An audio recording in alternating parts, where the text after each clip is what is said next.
Guys, welcome back to my channel. Today I'm looking at Eagle One Nevr-Dull, which is a polish for stainless steel, aluminum, stuff like that. It also removes light rust.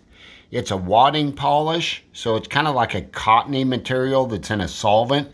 I prefer this over the bottled polishes like Brasso and whatnot, because this doesn't clog up if you don't use it for a good amount of time. So I'm going to clean up this old terrible looking penny here, and we're going to see how it does. So this is what it is. It's just like a cottony stuff, and I always wear rubber gloves because it is a pretty strong smelling solvent that it's in. So let me give this a quick scrub and I'll be right back.